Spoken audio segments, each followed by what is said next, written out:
The storm had not stopped for 3 nights. Rain lashed against the broken roof of a small wooden hut where a woman crouched beside a weak fire. Her clothes were wet, her hands trembling as she pressed a cloth to her son's burning forehead. "Please, Theo, stay with me," she whispered. The boy, no older than 7, coughed weakly, his lips pale and dry. They hadn't eaten for 2 days. The bread was gone, the coins were gone, and the world had turned its back on them. Her name was Ilara, once the daughter of a scholar, now a widow, stripped of everything after her husband died in the war. She had begged in the market, cleaned stables, washed laundry until her hands bled. But nothing was enough. When Theo's fever grew worse, she had only one thought left: the mansion on the hill.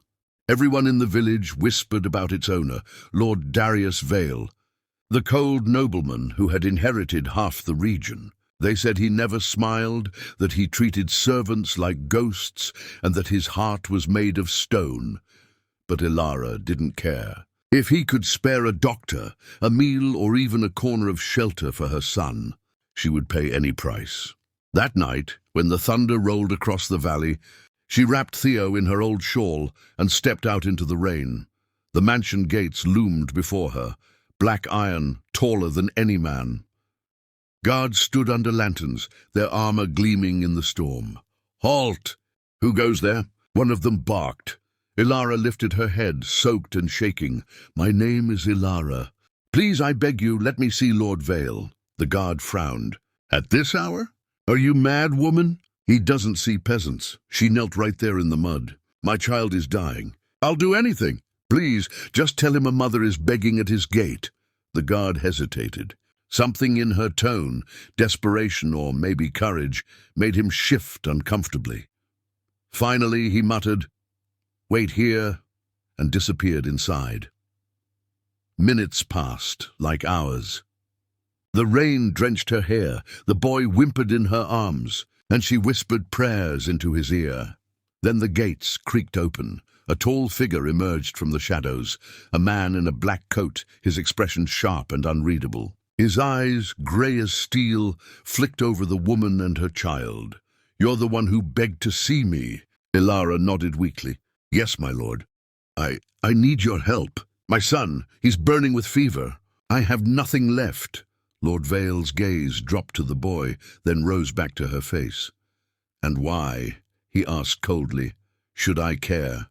The words hit her like a blade, but she didn't flinch. Instead, she swallowed her pride and whispered the only thing left she could offer.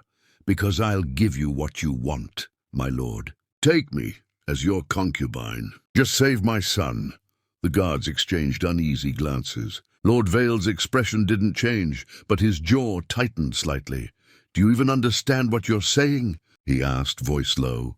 Tears filled her eyes. "I do. My body is all I have left to trade. Please, I'm begging you. Just let him live." For a long moment, there was only rain. Then, without a word, he turned and walked back toward the mansion. The guards looked uncertain, but then one of them gestured. "Bring the boy," he said softly. "Lord Vale has allowed you inside." Inside, warmth and light blinded her. Fire crackled in the grand hall. Golden chandeliers sparkled above. Ilara could barely stand as she carried Theo toward the hearth.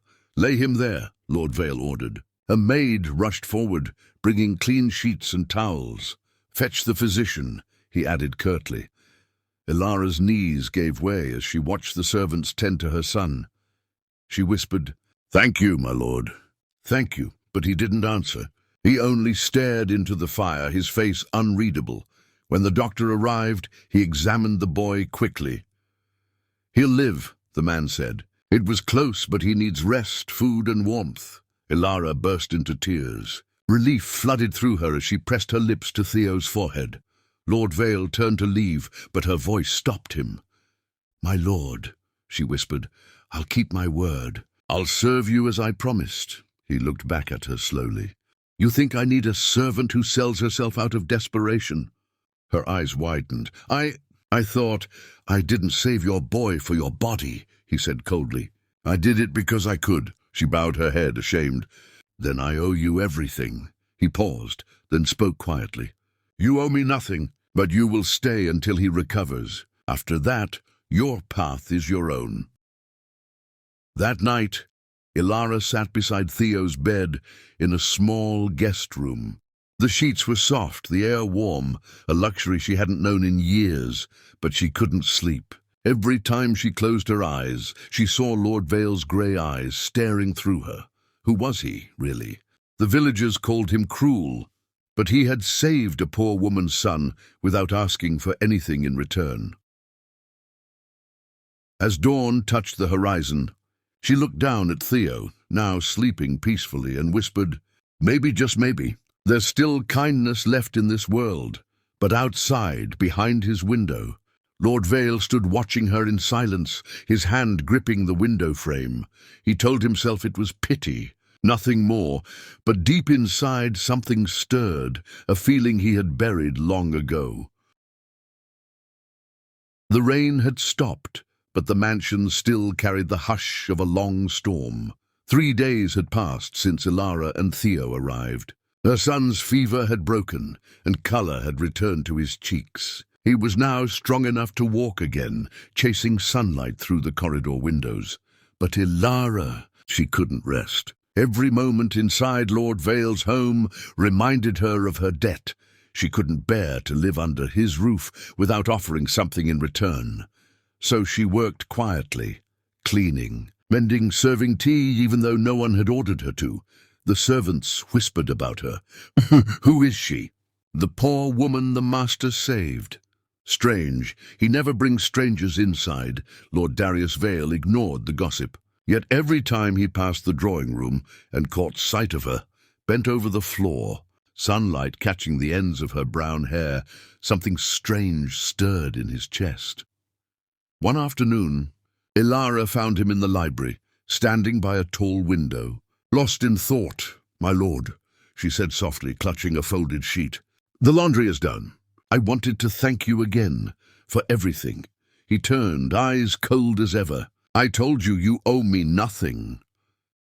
"I know," she said gently, "but I can't sit idle when you've done so much. Please let me work, even as a servant. I want to earn our stay." He studied her for a moment, then nodded slowly. "Very well. The maids could use help in the East Wing, but you'll rest at night. That's an order." A faint smile touched her lips. "Yes, my lord." As she turned to leave, he spoke again, his voice quieter. "Your boy. He reminds me of someone." She looked back. "Who, my lord?"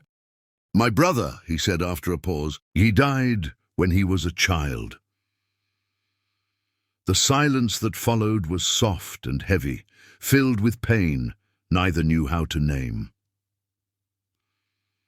Weeks passed. The mansion, once cold and empty, began to change. Theo's laughter echoed through the halls. He followed Lord Vale everywhere, to the stables, the gardens, even the study. At first the nobleman found it irritating, but soon he found himself teaching the boy how to ride, how to hold a quill, how to read. One evening, Ilara stood by the doorway, watching them together, the powerful lord and her small son. Smiling for the first time, her heart ached with gratitude, and something deeper she dared not name. When their eyes met across the room, neither spoke. But the air between them had changed. That night, the mansion slept under a silver moon. Ilara sat by her window, brushing her hair when a knock came at the door. "My lord?" she said, surprised as Darius entered. He didn't speak at first, just stood there, looking at her as if searching for words. "I can't sleep," he said finally. "Every time I close my eyes, I see you in that rain holding your boy.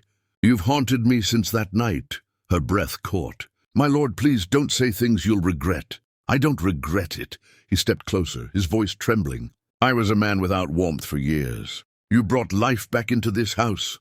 Tears welled in her eyes. "I never meant to." He shook his head. "You did nothing wrong. But if I ask you to stay, not as a debt, not as pity, would you?" She looked down, hands shaking. "You don't understand.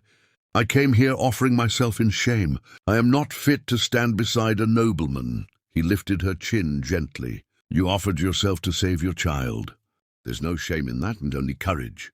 Her tears fell freely now. "Then what am I to you, my lord?" He smiled faintly. "You are the only woman who ever made me feel human again." And before she could answer, his lips brushed hers, not with hunger but with reverence, as if she were something fragile and sacred. Months passed, and winter turned to spring. Ilara no longer slept in the servants' quarters. She shared Darius's table, his laughter, and his silence. Theo called him sir at first, then father, shyly. One morning at breakfast, Darius froze when he heard it, then reached across the table and ruffled the boy's hair. It was the first time anyone had seen him smile so warmly. But not everyone in the estate was pleased. Rumors spread that a commoner had bewitched the lord, that his bloodline would be shamed if he married beneath his class. One evening, the steward dared to speak. "My lord, the council will not accept her." Darius's reply was calm but final. "Then they will accept my absence. I choose her." The next morning he found Ilara packing her things, tears on her cheeks. "You don't have to ruin your name for me," she whispered. "Theo and I can leave quietly." He caught her hands, voice breaking. "If you walk out that door, I'll lose the only family I ever had. Stay, Ilara, not as a servant, not as a debt, as my wife." She gasped. "Wife?" "Yes," he knelt before her. "I've had gold, power, land, but none of it mattered until you came. Marry me." Theo peeked from behind the doorway, wide-eyed, clutching a wooden toy horse. When Ilara's tears finally turned to laughter, Darius smiled, really smiled, for the first time in years. The bells of the valley rang a week later. The villagers gathered outside the mansion, whispering in disbelief as Lord Vale stood beside a woman, once known as the poorest in town. She wore a simple white gown. He wore a smile that softened every rumor. As they exchanged vows, Theo ran forward, clutching a ring too big for his small hand, and placed it in Darius's palm. "Now we're all family," he said proudly. Laughter rippled through the crowd, and even the old steward smiled through his tears. That night, under the soft glow of candles, Darius took Ilara's hand. "Do you remember what you said that night?" he murmured. "Take me as your concubine, I can do whatever you want." She blushed, laughing softly. "I was desperate." He drew her closer, whispering, "Then let me give you my answer now. I take you not as a concubine, but as the woman I love." And as he kissed her, the wind outside carried the faint sound of rain again. But this time, it was gentle, like a blessing.